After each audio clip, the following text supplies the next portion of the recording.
I want to share something important with you. You work 90,000 hours every 10 years in your 9-to-5 job. These are hours that you could be spending with your kids, your family, helping people, following your purpose work, living out your dream life, traveling the world, and doing the things that are really meaningful deep in your soul, deep in your heart. These 90,000 hours are all we have. It's our biggest currency. Time is our currency, energy is our currency, yet they're using our time, our most valued asset, and they're using our energy, probably our second most valued asset, right? They're using that to pay us money, and it's quite depressing when you really think about it. And my intention here is to actually make this kind of depressing, because depression and pain motivates us towards success. Okay, we will do more to move away from pain than we will ever do to move towards pleasure. And so once we master our pain and embrace our pain and not seeing it as something negative, and on this channel we talk about negativity being a positive thing. If you see negative as something negative, then you are inherently going to exacerbate, I don't know what the word is, you're going to increase the negativity, and you're attached to a pendulum, and the pendulum swings, right? And so we're constantly chasing this positivity when pain and negativity are very, very powerful. In fact, negative energy in our reality creates life. And we have to understand that, well, it supports in creating life. Everybody's born in a woman. Woman is the negative charge and the masculine is the positive charge. And it doesn't mean good or bad here when I'm saying that. So going back to the point, rewind. Okay, so we are going to this 9-to-5 every day, commuting, right? And we're not including the commuting hours, right? We're not including that. And we got to realize that, you know, we have society, our kids growing up watching social media and getting confused by all of this stuff out there. And the teachers are giving narratives and stories and programming our kids to be in a certain way. And so they've taken our time so that we can work for them, so that they can gain power and we can pay taxes, right? To take care of society in some way, shape or form. And this is how the world goes round, that they say. You know, and so one of my missions many years ago, when I was probably like 19, 20 years old, is that I wanted to be able to do my own thing. You know, I wanted to be able to travel the world. I wanted to be able to live my own life, my life on my terms. I really wanted to experience new people, new environments, and I'll just give you one example right here of being in new environments and how much it can transform your life. I grew up in the ghetto, right? I grew up in Tottenham, London. I don't know if you know Tottenham, but it's a football team and it's a quite ghetto area in London. And this is where I grew up. It was really rough growing up in this area.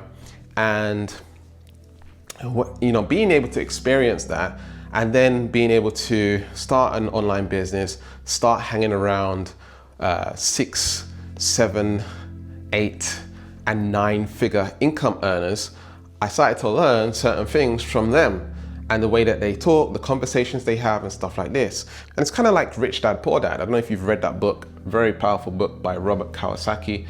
He talks about how his dad, the conversations with his dad was, I believe it was his stepdad, or I can't remember. Or no, it was his friend's dad versus his dad. His dad was more poor thinking. His friend's dad was more rich thinking, right? Abundant thinking.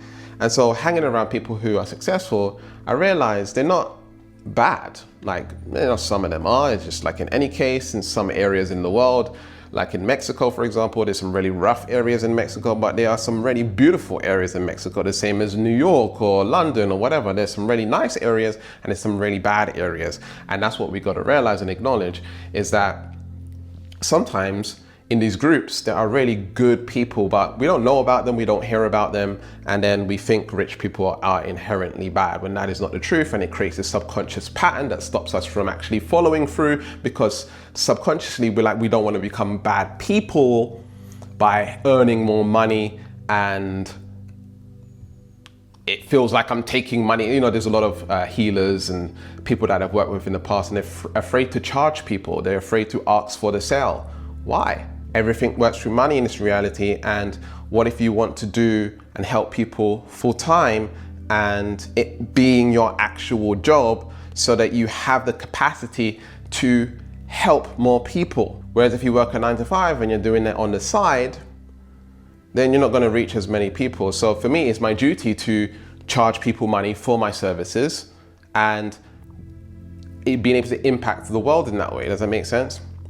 And so we create all of these narratives and conditioning. We have to go to school, we have to get an education, and then we get a good job, and then we find a relationship, and then we have kids, and then we retire, and then we pass away, and then your kids repeat the same process over and over again. This is brainwashing. This is not the only way to live our lives. We can live our lives in whatever way that we choose to, and we're afraid of that. And by the way, my house is very empty right now because I'm actually moving to another country, and I've done it many times before. Right now I'm in the UK. I'm heading over to Paraguay because I'm going to be sorting out some stuff with taxes, where I'm going to be able to pay very little to no taxes. And then I'm going to be heading over to Asia. I'm going to be traveling around Asia. I want to grab a seat right here, actually.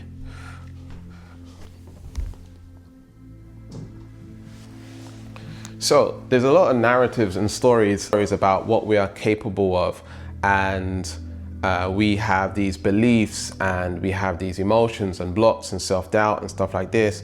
But we got to realize that we need to create more pain, okay? Create more pain and realizing the matrix for what it is, and taking back your sovereignty and taking back and awakening your inner authority and realizing, actually, you know what, this is bullshit. I need to make this happen. Even if you have kids, even if you're working long hours, you can do it, okay? Even if you're from a different culture, different background, English is not your first language, you can do it. You can make it happen. You can live your dream life. I had these beliefs of being a black man, a black young person, and nobody's gonna buy from me because I'm black. I had this identity of I'm not educated enough, I failed in school, who's gonna listen to me, who's gonna buy from me? And then once I got rid of these beliefs, once I got rid of these doubts, once I got rid of these fears, guess what? I went on to make full-time income in my online business, and I could do $25,000 in a single day, $80,000 in a month, and do that whilst following my purpose and helping a lot of people.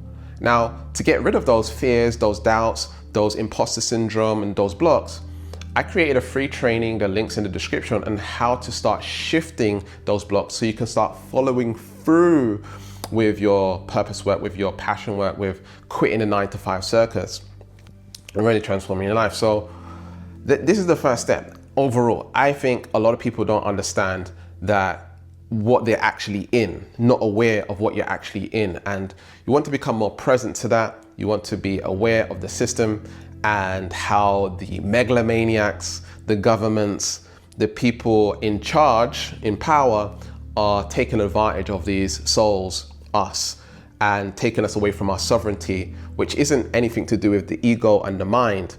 It's got nothing to do with our emotions. It's all beyond that. It's transcending this illusion completely, transcending the matrix completely, and realizing a state of enlightenment, realizing a state of truth, of isness, of samadhi, right? Once you are able to experience that more and more, you will realize that this is just a big grand illusion that's been put onto us. Because if you could go back in the day, or if you can look at tribes in Africa or in Peru or any of these places, they don't care about what's good looking, bad looking. I need to get this designer handbag. I need to have this kind of boyfriend. I need to go home and watch this TV series. Or they're just living in their sovereignty. They are completely free, and the laws of the land govern them. Their heart governs them. It's always going to be in that truth. It's always going to be with God. And so some people are passionate about their 9 to 5, and that's completely okay, and that's completely fine. And maybe you don't want to change that, but chances are you're still watching this video right now because it's somewhat you do want to be able to experience those things, but you're not doing it. Why? Because we have these limiting beliefs and blocks that stop us from transforming our lives, and we don't realize how much pain is there. So number one is realizing and acknowledging the pain and actually feeling it, realizing it for what it is, and actually realizing this is fuel to,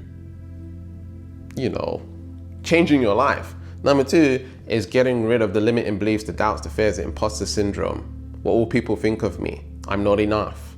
I'm not worthy. And shifting out of that into a completely new identity.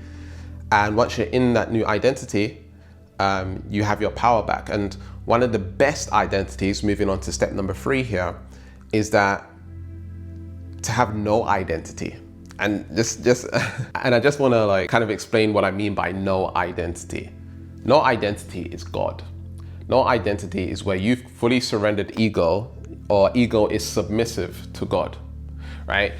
A lot of us are out here believing in God, believing in the universe or whatever it is, but we are led by the ego and not realizing that we want to allow the ego to become submissive to God, submissive to a higher power, and allowing that to flow through us and allowing the intelligence to come through us to guide us, to help us navigate this reality.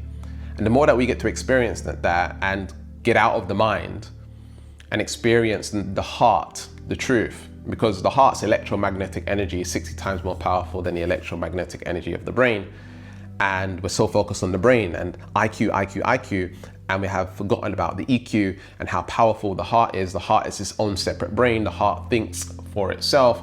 The heart has memory, and I'm not just saying this to say this in some woo-woo way. This is scientifically proven, and we have forgotten the intelligence of the heart. And once we are able to embrace the heart, embrace God, and allow the intelligence to flow through us, crown chakra down to root chakra, then we'll be able to shape our realities much better. Most of us are living the opposite way around, root chakra to higher chakra, right? And we're living based on the material success. I need to break out of survival mode. I need to pay my bills. I need to clear my debts. I got all this pressure over my shoulder. I'm dealing with the material world, and trying to shift your material world is impossible. It's already manifest. But when we are working with the 99.999999999% empty space, when we're dealing with the empty space and we're dealing with the spirituality and we're tapping into that and not focus on the physical world, then it's like, okay, this is how I need to go about it. I can channel and allow God to come through me fully.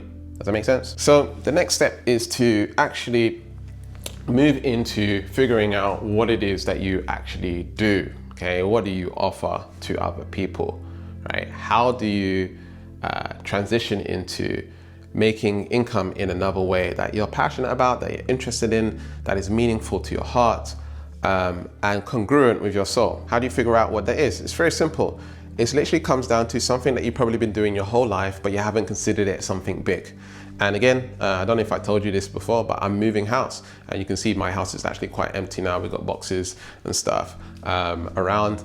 And so I'm just gonna head back upstairs. What is it that I do? What is it that I offer? What is my value? What have I been born here to do? What are the goals that I set before I came here, right? Once you can figure out that, it's like, okay, now I know I'm living in my truth. And now I know I'm actually taking the steps to moving towards something that I've been sent here to do, that is in my heart, that's in my soul, that's in who I actually am on a spiritual, vibrational level beyond my own ego, right? I'm following my soul's mission. Does that make sense? So I'm just gonna put this down here. So, Gavin needs to do more exercise because walking up the stairs and talking, running out of breath. This is like the key here is understanding the thing that you offer to the world, you already been doing it. It's not something that you have to figure out. And we think purpose and passion work. Maybe passion is something that we need to figure out, but purpose is something that we are already doing. We are already doing our purpose, and it's right under your nose. You're already doing it. It's something that you're skilled at, and you just think it's just, it's not a big deal. So when I was younger, people used to always come to me for advice, and they would dump their stuff on me, and I would just help them with their challenges, and they would get results. And That is my purpose. For me, it's not a big deal what I do for a living. Living my purpose is not this big, thing. Because I get to do it and I get to earn a living from it, it feels amazing for my ego, of course. But at the same time, it's like, it's just what I do. I can't help but do this. It's just a natural thing. And being in that natural connection with what you do as your dharma, right? It's like effortless, or more effortless than working a 9 to 5 for 90,000 hours for over the course of 10 years. That's absolutely insane. And now, okay, we can be back with nature. We can be back with God more. And so that we don't keep coming back here on planet Earth again and again to learn the lesson. Learn the lesson that don't let these governments and these people control you and dim you down and push you away from who you already are, right? We're stuck in the illusion. And so that is the next step. After that, you want to take action, right? Or let action take you, right? You want to take action, and sometimes you'll have blocks and limiting beliefs around taking action too. And you got to be willing to do the work. You've got to be willing to work on yourself. You've got to be willing to invest into transforming your life and reprogramming your ego, because it's been conditioned by society, by your parents, by all of these things. And so we get stuck with these limiting beliefs, these subconscious blocks and identities that hold us back from really creating our reality. So, are you in it to win it? Because I can tell you, I speak to so many people. People don't realize how much it takes. But I can tell you from the bottom of my heart, it's worth it. The journey itself is worth it, right? The inner work the way that you evolve. You see, starting a business, for example, is not about you starting a business and making money.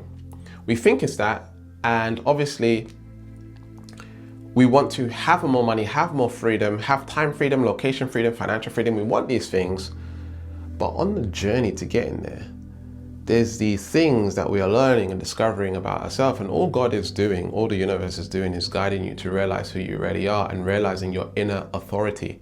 And once you develop the inner authority, I shouldn't say develop, once you allow your inner authority to come through, once you awaken your inner authority to come through, because it's already there, it already exists inside of you, you just forgot. Once you allow that to be present in your life, you will begin to realize who you really are. That's all God's trying to do. So these desires of manifesting this relationship, manifesting more money, manifesting this, is all a game, of God, maybe. I don't even know if you want to call it a game, to bring you back to your sovereignty. That you are here now, ego-based level, you are here now, spiritual-based level, and being grounded in that, okay? So the last step here is literally understanding who you really are, and then taking the steps, taking the action, or letting action take you into doing what you need to do. People need to hear from you. People need to know who you are in that energy of presence. They need to feel you directly and indirectly, right? And I have this belief, and it is a belief, and I put this belief there on purpose in my mind, that I'm letting God down if I don't do this. And I don't want to be letting God down, right? And so this is like one of my core motivators, that I don't want to let God down.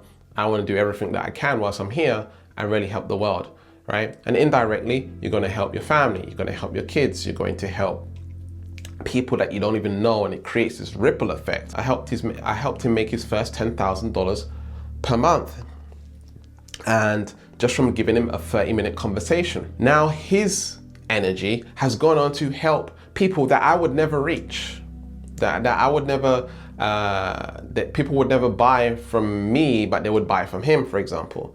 And he's gone on to help so many people with his services, with his offerings, and obviously benefiting himself and his family and stuff like that. Just from one person, you helping one person can help millions of people without you actually doing it. Imagine the good karma on that one, right? Right? And so we out here collecting these karma points, right? The real currency, right? How much positive karma can you put out there? How much good energy can you put out there? At the end of the day, we need to listen to our hearts. we need to listen to our souls and follow through with that. And if you would like to continue this journey with me, I created a link in the description on how to shift doubt and fear from your system pretty much instantaneously, so that you can begin traveling on this journey to self-discovery and inner authority and transforming your life.